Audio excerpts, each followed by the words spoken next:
Vamos a saludar en a buenas horas a Luis Campos, portavoz de Nueva Canarias, Bloque Canarista en el Parlamento de Canarias. ¿Qué tal? ¿Cómo estamos? Hola, buenos días, José Luis. Muy bien. Bueno, encantado de saludar a Luis Campos. Enseguida entraremos con todo el tema parlamentario, ¿no?, de la jornada de ayer, de la provisión de hoy. Pero bueno, no sé si le está sorprendiendo a Luis Campos todo lo que estamos viendo, ¿no?, de ese cruce de declaraciones de chat de WhatsApp de Pedro Sánchez, José Luis Ábalos, que claro, esto es un capítulo que se va incrementando con el paso de los días y no sé hasta qué punto pues, puede perjudicar al gobierno e incluso no sé si ustedes creen que esto puede llegar a generar elecciones generales dentro de poco. Bueno, si es por el tono de las declaraciones, sinceramente, yo no sé lo que la gente escribe en los WhatsApp, pero yo espero que nunca me cojan los míos, porque lo que solemos escribir en el ámbito privado y con gente de confianza, a Claro, mí me parece que está demasiado suave, ¿no? sí. Pero bueno, bromas aparte, yo creo que la gravedad, desde mi punto de vista, a lo que estamos asistiendo, es que si esas conversaciones de WhatsApp que aparecen ahora en los medios de comunicación, en su momento fueron recogidas a través de un proceso judicial y ahora filtradas, esto sí de una gravedad absolutamente extrema, porque está claro que o alguien del ámbito judicial o alguien del ámbito policial que ha participado en la operación filtra interesadamente a los medios de comunicación WhatsApp con la intención, obviamente, de hacer daño a quien sea, en un sentido u otro, en este caso el presidente del gobierno, pero me da exactamente igual que hablemos de una persona anónima en cualquier lugar. Eso está absolutamente protegido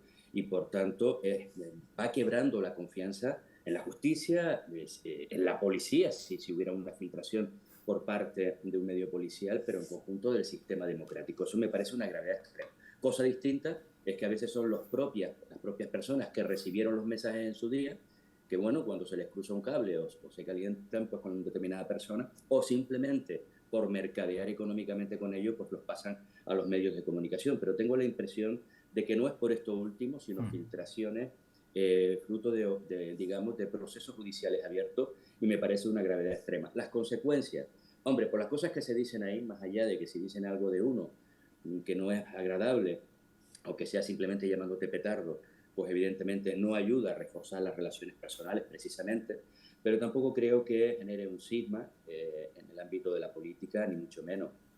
Claro, salvo que a lo mejor veamos que, bueno, de algunos de los temas crudos, pongamos que a lo mejor pues habla de Delcy Rodríguez, todo esto que se habló en su momento del aeropuerto, que no podía entrar, o de temas a lo mejor más escabrosos, parece que ahora sale también que esa posibilidad, ¿no?, de que conocía toda la entrada, salida de capital a lo mejor para comprar en Europa, todo esto a lo mejor, todos estos mensajes, por eso digo que una vez que ya si el presidente ha dicho que había temas que no conocía y se demuestra con un WhatsApp que sí conocía, a lo mejor sí puede dar un poco de giro, ¿no?, a la política. Eso, quizá a lo mejor esa parte sí puede ser un poco más peligrosa, ¿no? No, evidentemente, si el nivel de las filtraciones son los que hemos conocido hasta ahora, evidentemente, vuelvo y reitero, quedan más en esas Claro. conversaciones que fruto luego de una charla en una tertulia en la barra de un bar, pero no va más allá. Otra cosa es que vayan apareciendo filtraciones que sí comprometan más la posición del gobierno, del presidente del gobierno. Evidentemente, ya luego tiene otro alcance, que evidentemente si mintió, pues tendrá sus consecuencias. Claro. Aún así, vuelvo y reitero, eso no quita la gravedad de que se produzcan filtraciones, si estas filtraciones, digamos, vienen por parte de estamentos implicados en digamos, en la investigación. Porque si alguien de la investigación tiene esos datos, simplemente lo que tiene que hacer es actuar. Y por Claro. supuesto, si se demuestra que tiene implicaciones en el ámbito que sea, pues proceder a encausar judicialmente, sin necesidad de filtrar esos datos de manera interesada a la prensa. Pero vuelvo y reitero, como estamos todavía en el ámbito de las especulaciones, yo me pronuncio sobre lo que hasta ahora he visto, y si hay algo más, pues bueno, pues evidentemente en ese momento veremos la gravedad y el alcance y cómo puede repercutir en el gobierno. Efectivamente. Bueno, hablemos del Parlamento de Canarias. Ayer observábamos, ¿no?, que se hablaba de muchos temas importantes. También Nueva Canarias llevaba pues propuestas importantes, pero en este caso, sobre todo, sí pude observar, ¿no?, siguiendo el Parlamento en directo, bastante tensión, ¿no? Porque ayer, claro, se hablaba de dependencia, el gobierno dice error, ¿no?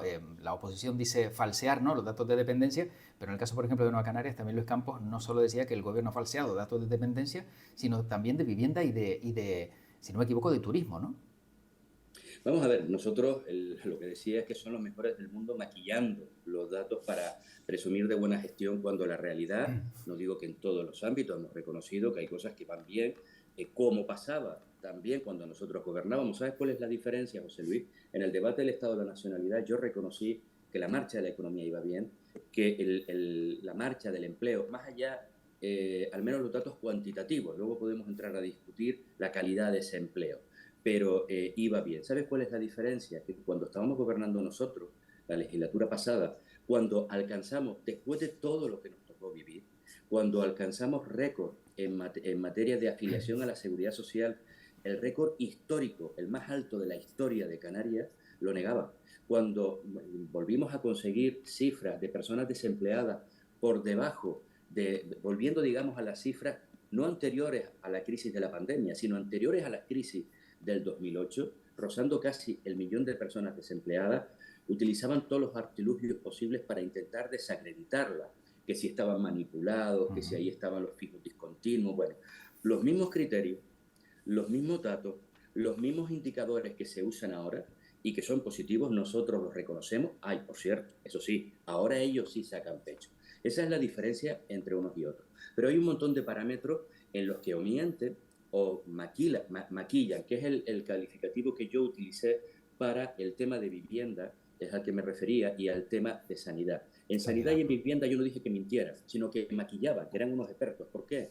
Porque el único dato que sacó y en rueda de prensa en su momento y luego en el debate de Estado de la Nacionalidad para sacar pecho, presumiendo de la situación de la sanidad en Canarias, fue la bajada de las listas de espera de operaciones quirúrgicas. Y es cierto, por tanto no miente, como yo les comenté, pero lo hacen maquillando la situación de la sanidad porque se callaron que subió las listas de espera de pruebas diagnósticas, que subieron las listas de espera de consultas para especialistas, la situación del colapso en las urgencias canarias, la situación de conflictividad laboral que nos estamos encontrando por parte del personal sanitario. En el ámbito de la vivienda decía que maquillaba a través de decretos fracasados que está aprobando el gobierno uno detrás de otro, porque la realidad es que 2 años después de ellos llegar al gobierno, todos los indicadores, absolutamente todos, en materia de vivienda, son bastante peores que los que teníamos hace 2 años, que ya eran graves.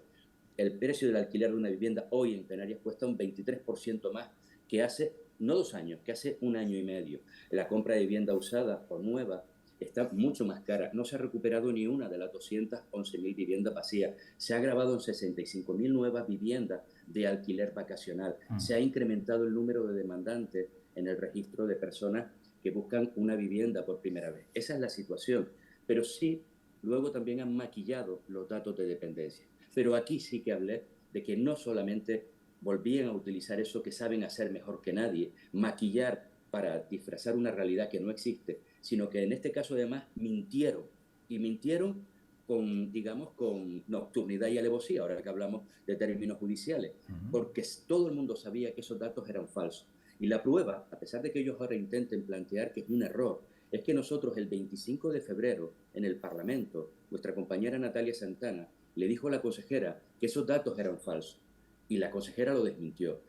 Un mes más tarde, el 25 de marzo, nuestra compañera en otra comparecencia volvió a decirle que estaba engañando a la ciudadanía con los datos de dependencia y volvió a desmentirlo. Pero es que en el debate del Estado de la Nacionalidad, el presidente del gobierno empezó defendiendo su gestión en estos 2 años, sí, empezó precisamente con la bajada importante de los datos de dependencia. Y yo le dije que mentía claramente y volvió a negarlo. Ahora no les ha quedado más remedio porque ya han aparecido los datos a nivel estatal. Ahora dicen que es un error. No lo fue nunca. Evidentemente sabían. Era imposible que con 4.300 días hubiera 16.000 prestaciones. Eso primero porque es inviable, es posible, pero además es inviable. Claro, ayer el presidente al respecto decía, bueno, pido perdón, ¿no? O sea, pido perdón, pido disculpas, algo que ustedes no supieron hacer, según lo puedo entender, ¿no? En la legislatura que estuvieron gobernando, pedía perdón, pero eso no les vale, no le vale una disculpa, no le vale que haya pedido perdón y que haya, pues, asegurado que fue un error. Bueno, primero el riquirraca de que nosotros nunca hacemos nada, si nosotros somos unos soberbios, durante 4 años además nos tocó gestionar con todas las mejores condiciones posibles, ¿no? No tuvimos ninguna catástrofe, ninguna pandemia, ningún volcán, bueno, nos tocó gestionar de manera absolutamente excepcional y sin ningún problema. Luego jamás, nunca reconocimos un error cuando nos equivocamos, cosa absolutamente falsa. Generamos y tendimos puentes y se aprobaron multitud de cuestiones de forma unánime, es decir, lo digo porque ellos crean un relato acostumbrados quizás a sus mentiras. Yo le decía además ayer que no me sorprendía que mintiera en esta materia, porque es que no es la primera vez. Es que engañaron. El propio presidente Clavijo mintió a la ciudadanía canaria en campaña electoral. No sé si lo recuerda José Luis Martín cuando decía que su única línea roja era Vox. Bueno, ya van por el tercer pacto en los ayuntamientos donde está Coalición Canaria metiendo en el gobierno a Vox. ¿Os recuerdas que la principal promesa en campaña electoral de Coalición Canaria era la bajada del IGIC al 7, al 5%? Y dijimos que no lo iban a hacer. Se lo dijimos en campaña. Se lo dije en el debate de investidura, que estaba mintiendo y que no iba a hacer esa bajada, porque suponía recortar 1.000 millones de euros en servicios esenciales. Y él me asentía con la cabeza que sí los iba a bajar. Bueno, han pasado 2 años y claramente mintió.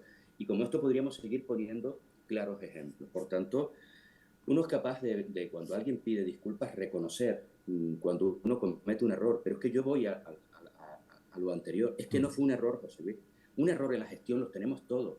Y es verdad que cuando te toca tomar decisiones, es razonable que en muchas ocasiones te equivoques o puedas cometer errores.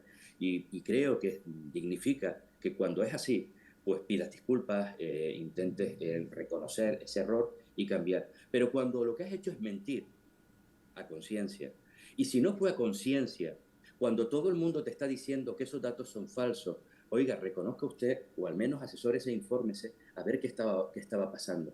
Porque ¿no te parece sorprendente que el gobierno que controla, que maneja toda la información, siguiera con el RQR intentando vender una buena gestión en dependencia, cuando nunca antes ha habido una conflictividad tan grande dentro de la propia consejería, con todos los trabajadores del sector absolutamente enfrentados a este gobierno, o cuando los de la oposición, que con lo que nos cuesta encontrar la información, éramos conscientes de que esos datos eran falsos?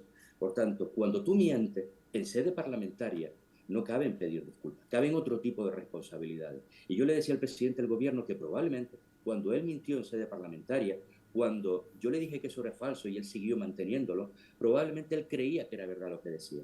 Pero había alguien que le había pasado esos datos y era su consejera. Y por tanto debía haber responsabilidades políticas, porque una cosa es equivocarse y otra es mentir a conciencia. Bueno, este era uno de los temas, ¿no?, principales en el día de ayer, ¿no?, digamos, donde más intensidad, ¿no?, se vio en el Parlamento de Canarias, pero también hay otro tema importante que va a tener lugar el próximo domingo, y es esa manifestación contra el modelo turístico 18M. ¿Va a asistir Luis Campos o va a asistir Nueva Canarias a la manifestación del domingo? Nosotros estaremos en esa manifestación. Yo personalmente no estoy porque viajo a Bruselas precisamente el domingo. Tenemos reunión, la comisión, los portavoces de la Comisión de Agricultura, nos desplazamos conjuntamente con el Gobierno de Canarias.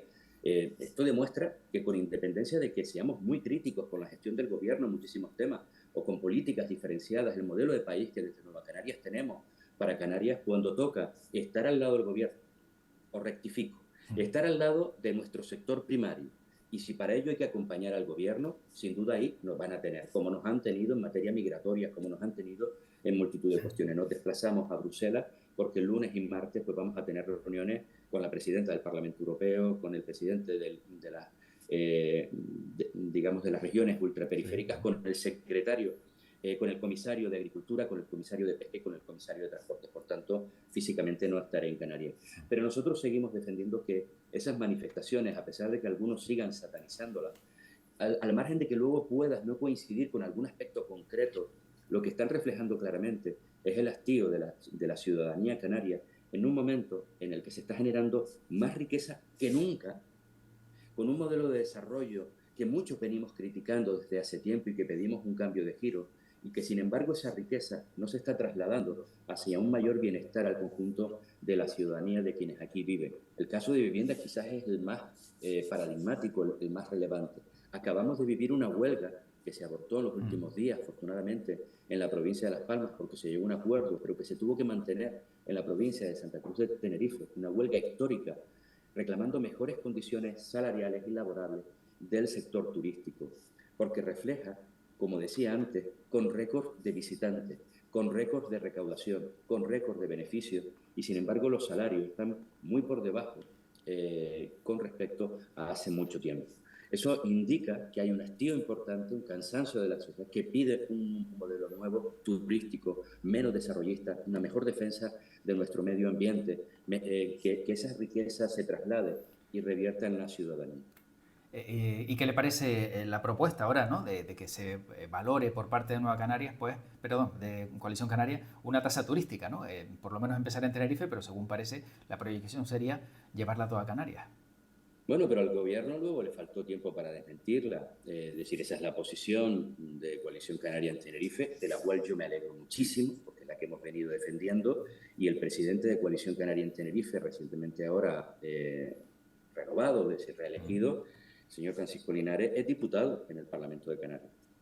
Y cuando nosotros llevamos hace unos meses una proposición de ley para poner en marcha ese impuesto a las pernoctaciones turísticas, lo que se conoce como tasa turística, voto en contra. Es que el discurso de Coalición Canaria más agresivo en esta materia no ha podido ser. Por tanto, a mí me sorprende, y digo positivamente, que ahora pues, se vayan sumando a las tesis que hemos defendido nosotros hasta este instante. ¿Qué ocurre? Que, hombre, es verdad que huele un poquito como a chamusquina, ¿no? Que sea justo unos días antes de esas movilizaciones masivas, cuando han tenido más de un año, desde el 20 de abril pasado, cuando ya se movilizó de manera histórica también esa ciudadanía que, entre otras cosas, planteaba y exigía la implantación de una tasa turística. Ha pasado un año y pico y no ha habido movimiento. En el día de ayer, el presidente del gobierno, cuando se le planteaba precisamente, después de escuchar pues, esas declaraciones y ese compromiso de Coalición Canaria en Tenerife de avanzar hacia esa tasa turística, que ellos no están en esa posición. Por tanto, bueno, pues creo que entre que al finalmente quien tiene que implantarla, que es el gobierno, que ha dicho claramente que no, y la oportunidad del momento, pues es poco creíble. No obstante, si realmente es un cambio de posición por parte, si no de toda Coalición Canaria, de una parte de Coalición Canaria, desde Nueva Canarias nos alegramos, porque finalmente van sumándose a nuestra tesis, que ha sido histórica en esta materia, a la de otras organizaciones de izquierda, pero afortunadamente ya a la de la mayoría de la población en Canarias también. ¿Podría tener detrás a lo mejor este giro, este cambio, el poner en marcha iniciativas que han sido propuestas, ¿no? Por ejemplo, en el caso de Nueva Canarias, una tasa turística, para quitarles peso político, para, digamos, poner la puntilla, ¿no? En un momento a lo mejor que la formación pues, no pasa por su mejor momento, decir, bueno, esto lo ponemos en marcha nosotros y adoptamos a lo mejor algunas políticas, digamos, más progresistas de las que hemos llevado de aquí para atrás. No, para nosotros eso sería de todo lo contrario, un éxito y un refuerzo a nuestra organización porque va marcando el camino a quienes tienen el poder en este momento, ¿no?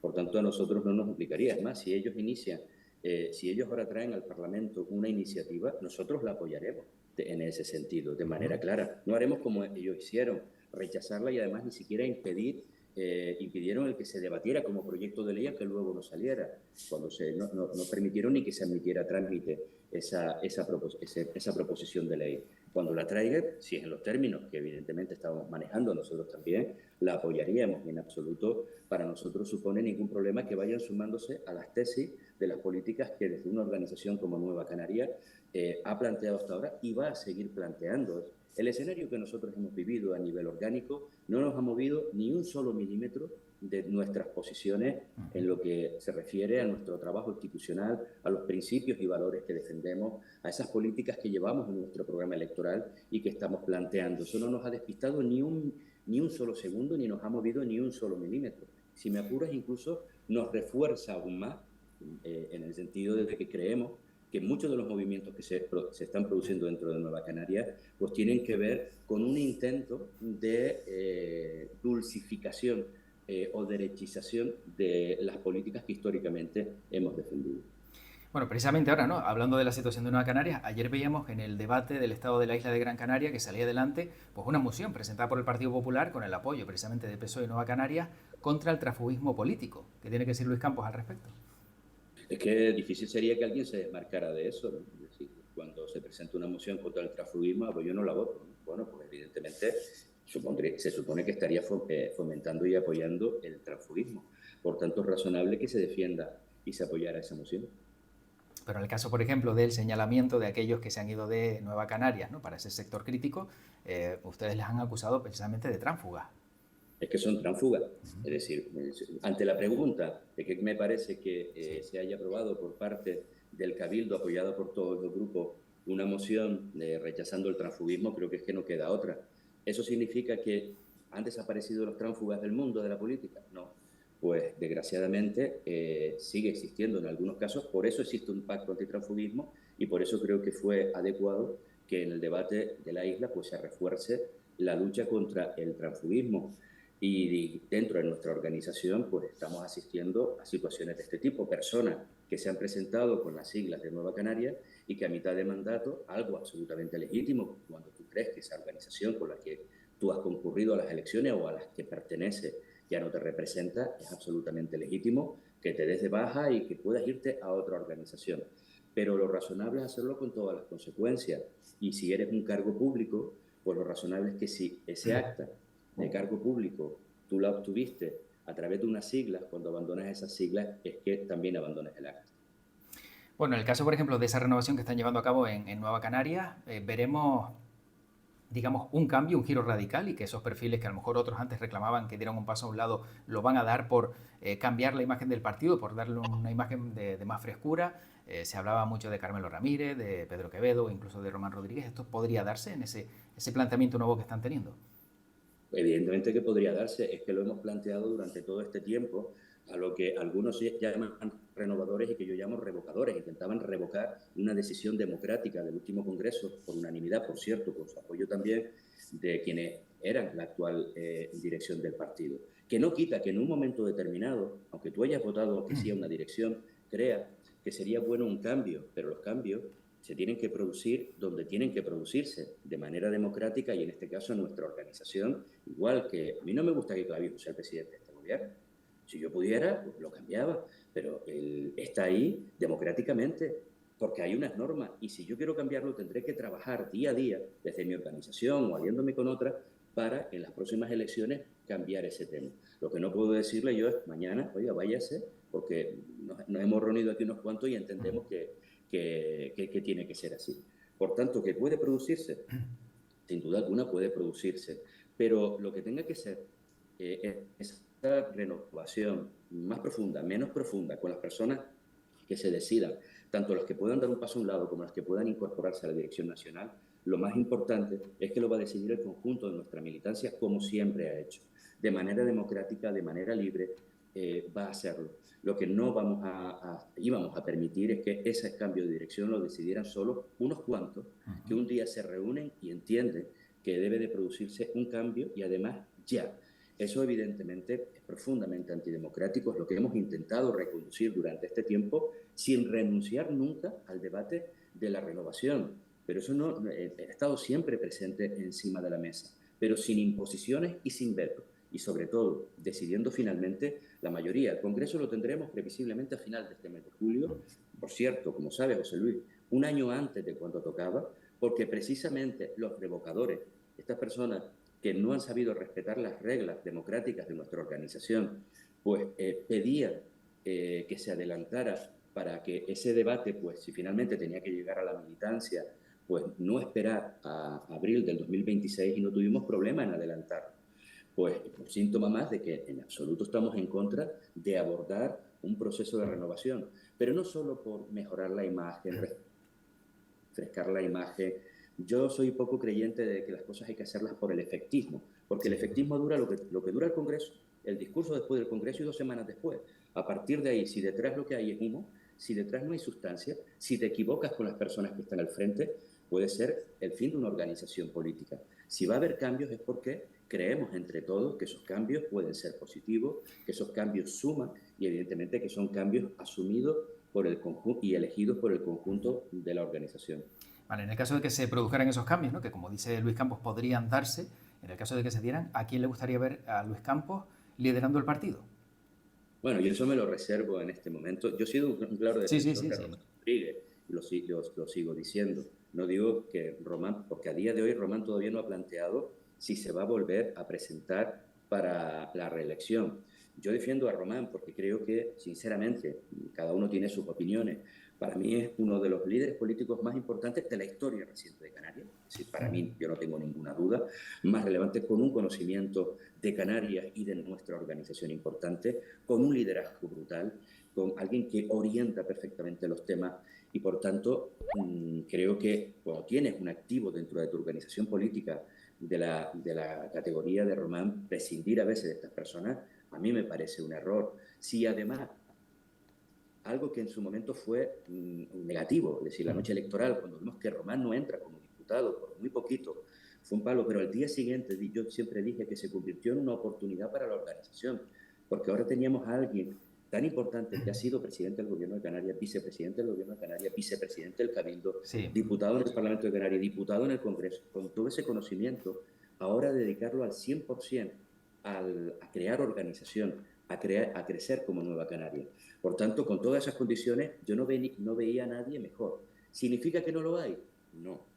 Significa que no siendo lo mismo puede haber otras personas que con su propio estilo o con, digamos, la suma de otros equipos. Por supuesto, esta es una organización con muchos liderazgos, con muchas personas, pero si tú me preguntas, para mí esa era la persona correcta. Ahora estamos en el debate y sobre todo lo que yo sí haré, de la misma manera que negaba y me enfadaba muchísimo que se le exigiera que se fuera, de la misma manera yo voy a respetar profundamente que él tome la decisión que tiene que tomar en su momento sobre si se presenta a la reelección o no. ¿Y qué cree que va a pasar? ¿Se va a presentar o no? Usted lo tiene muy cerca, vamos, prácticamente mano a mano. Hemos hablado en alguna ocasión, Claro. pero muy recientemente, en todo este proceso jamás hemos hablado. Él todavía no había planteado su escenario, evidentemente, en el sentido que tendrá que ser él, en su momento, quien lo plantee.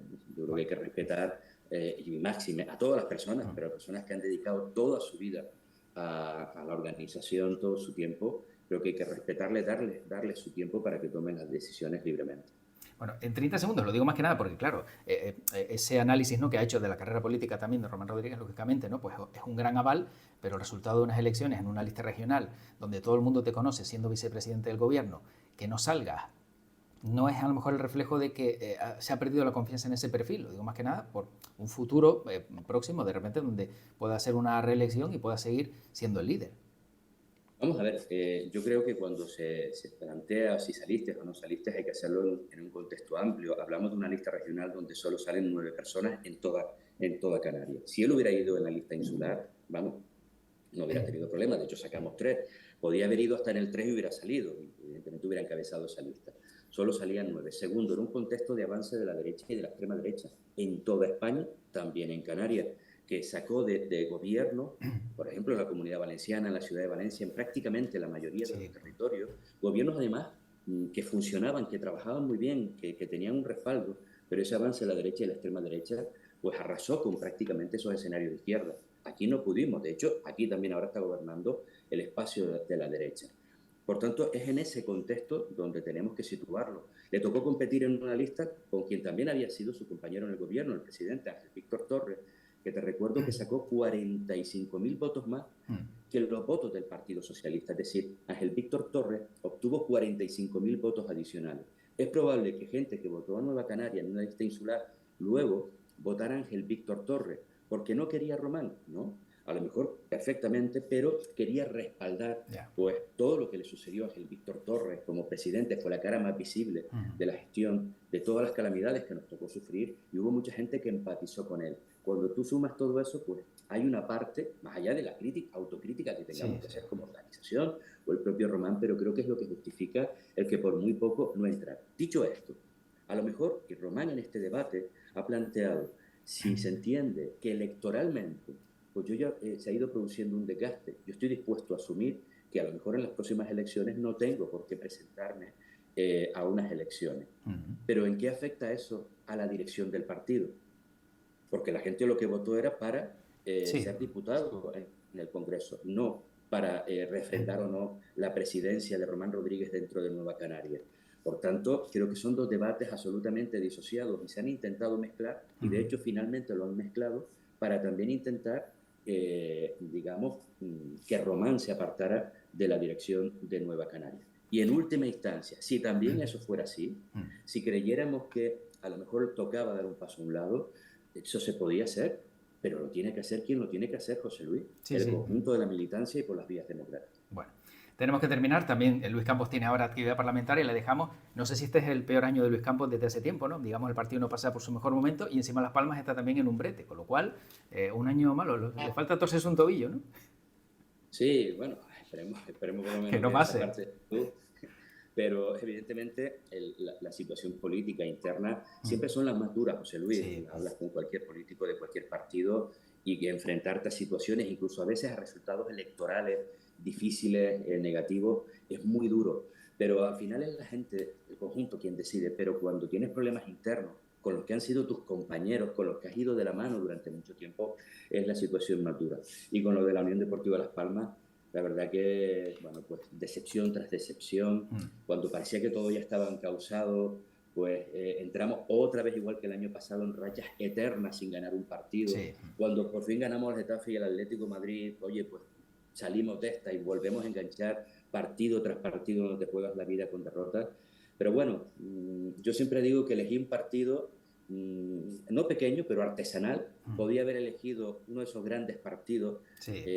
pero no, elegí este partido, Nueva Canarias, por las convicciones, por los principios, porque trabaja por las minorías, pero también elegí a un equipo como la Unión Deportiva Las Palmas, que estamos más acostumbrados a los sinsabores que a las alegrías, pero yo no lo cambio, ni lo uno ni lo otro, lo cambio absolutamente por nada. Y lo que sí es importante, el pasado, a veces tú miras hacia atrás y dices, qué duro ha sido esta travesía o qué meses malos hemos pasado. Yo ahora ya quiero centrarme en el futuro. El futuro de Nueva Canarias va a ser importantísimo. Después de la crisis vamos a avanzar. De hecho, ya estamos constituyéndonos en distintos municipios donde antes no estábamos. Y bueno, la Unión Deportiva, todavía quedan 2 jornadas y hay que pelear. Muy difícil, pero hay que pelearla. Y si no, pues tendrá que ser en segunda división. Exactamente. Bueno, pues veremos qué ocurre y agradecer como siempre a Luis Campos este repaso de la actualidad política y parlamentaria como portavoz de Nueva Canaria y Bloque Canarista. Muchísimas gracias y mucha suerte. Gracias, Luis. Muchas gracias, un saludo.